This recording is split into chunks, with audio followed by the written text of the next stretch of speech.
March 7, 2025 திருநீற்று புதனுக்கு பின்வரும் வெள்ளி. முதல் வாசகம்.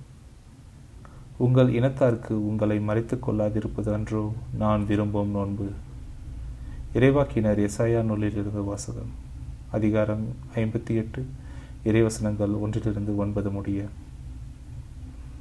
இறைவனாகிய ஆண்டவர் கூறுகிறார்: பேரொலியை எழுப்பி கூப்பிட்டு நிறுத்திவிடாதே. எக்காலம் முழங்குவது போல் உன் குரலை உயர்த்து.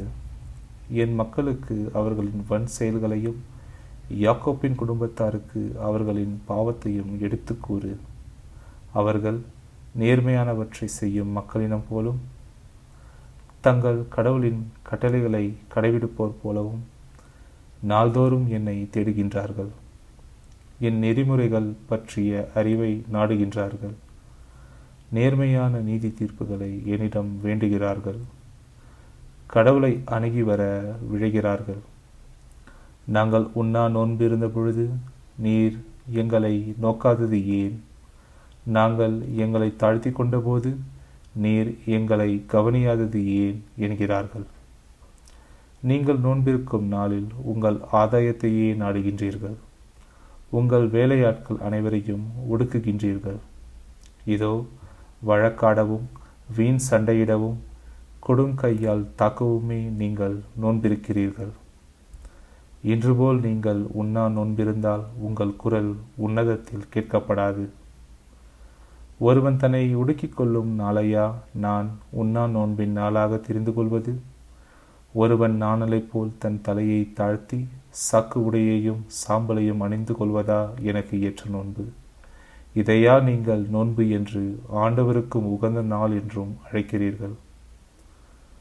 கொடுமை தலைகளை அவிழ்ப்பதும் நுகத்தின் பிணையல்களை அறுப்பதும் ஒடுக்கப்பட்டோரை விடுதலை செய்து அனுப்புவதும் எவ்வகை நுகத்தையும் உடைப்பதும் அன்றோ நான் தேர்ந்து கொள்ளும் நோன்பு. பசித்தோர்க்கு உங்கள் உணவை பகிர்ந்து கொடுப்பதும் தங்க இடம் இல்லா வறியவரை உங்கள் இல்லத்திற்கு அழைத்து வருவதும் உடையற்றோரை காணும்போது அவர்களுக்கு உடுக்க கொடுப்பதும் உங்கள் இனத்தாருக்கு உங்களை மறைத்து கொள்ளாதிருப்பதும் அன்றோ நான் விரும்பும் நோன்பு. அப்பொழுது உன் ஒளி விடியல் போல் எழும். விரைவில் உனக்கு நலமான வாழ்வு துளிர்க்கும். உன் நேர்மை உனக்கு முன் செல்லும். ஆண்டவரின் மாட்சி உனக்கு பின் சென்று காக்கும். அப்போது நீ ஆண்டவரை மன்றாடுவாய், அவர் உனக்கு பதில் அளிப்பார். நீ கூக்குரல் இடுவாய், அவர் இதோ நான் என மறுமொழி தருவார். இது ஆண்டவரின் அருள்வாக்கு. இறைவா, உமக்கு நன்றி. நற்செய்தி வாசகம். மணமகன் அவர்களை விட்டு பிரிய வேண்டிய காலம் வரும். அப்போது அவர்களும் நோன்பு இருப்பார்கள்.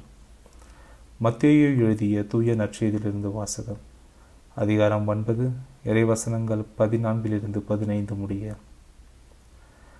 அக்காலத்தில் யோவானின் சீடர் இயேசுவிடம் வந்து, நாங்களும் பரிசேயரும் அதிகமாக நோன்பு இருக்க உம்முடைய சீடர்கள் ஏன் நோன்பு இருப்பதில்லை என்றனர். அதற்கு இயேசு அவர்களை நோக்கி, மணமகன் தங்களோடு இருக்கும் வரை மன விருந்தினர்கள் துக்கம் கொண்டாட முடியுமா? மணமகன் அவர்களை விட்டு பிரிய வேண்டிய காலம் வரும். அப்போது அவர்களும் நோன்பு இருப்பார்கள். இது ஆண்டவரின் அருள்வாக்கு. இறைவா, உமக்கு நன்றி.